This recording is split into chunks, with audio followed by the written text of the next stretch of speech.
Assalamualaikum warahmatullahi wabarakatuh. Salam dan bahagia. Halo Bapak Ibu guru hebat di seluruh Indonesia. Perkenalkan, saya Lidiawati SPD, guru SDN 20 Tanjung Raya, Kecamatan Tanjung Raya, Kabupaten Mesuji, Provinsi Lampung.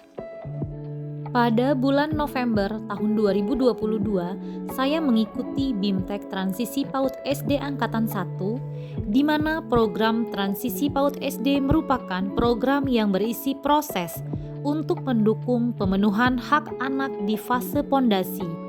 Kemampuan fondasi merupakan kemampuan krusial yang perlu dimiliki peserta didik untuk mendukung kesiapan belajar dan membangun dirinya menjadi pembelajar sepanjang hayat.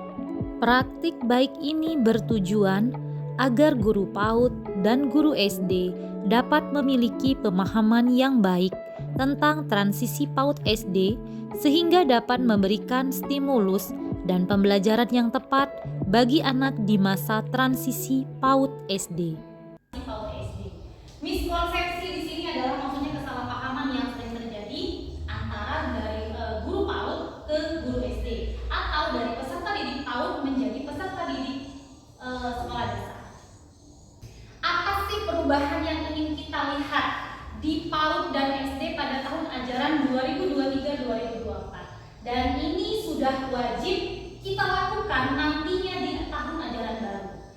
Berikut ini adalah yang pertama, PPDB atau penerimaan peserta didik baru. Untuk tahun ajaran 2023-2024, SD sudah tidak memperbolehkan melakukan tes calistung.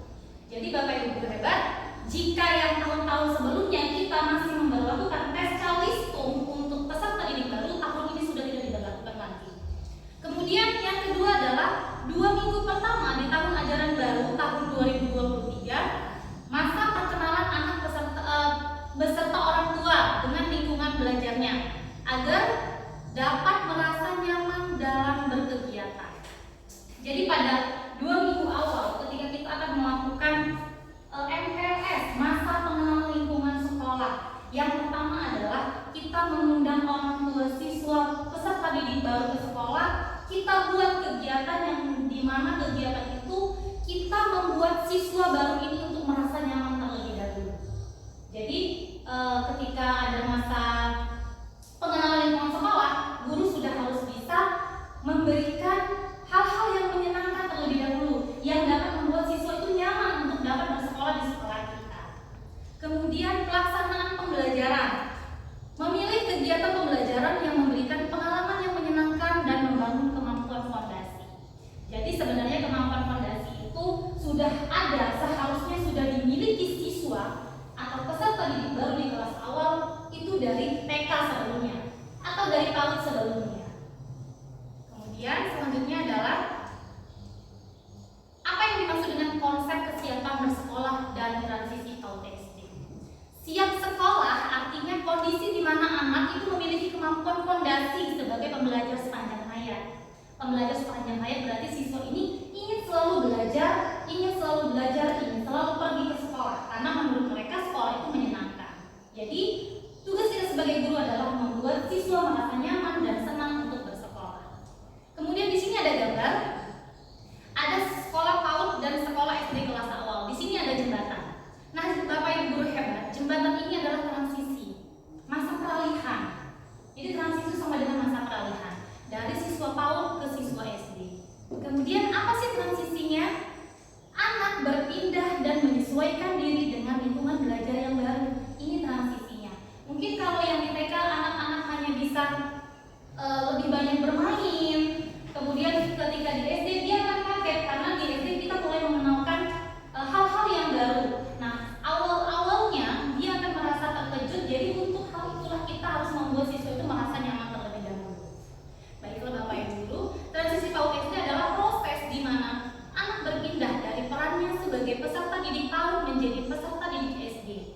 Kemudian transisi yang efektif adalah saat anak tidak perlu melakukan terlalu banyak penyesuaian sebagai akibat dari perpindahannya. Jadi khusus untuk Bapak Ibu guru hebat yang di ruangan ini yang nantinya akan menjadi siswa, akan menjadi guru kelas awal, kita mulai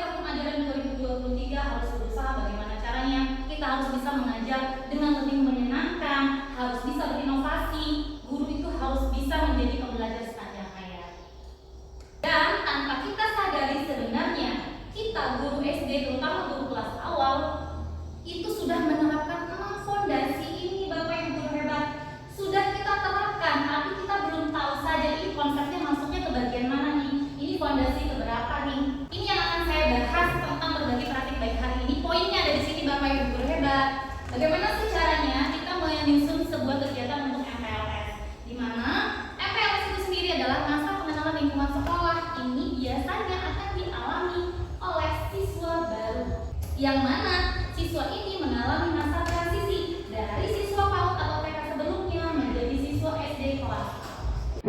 Demikianlah berbagi praktik baik saya tentang miskonsepsi transisi PAUD SD. Semoga dapat menginspirasi Bapak Ibu guru hebat. Terima kasih, salam dan bahagia.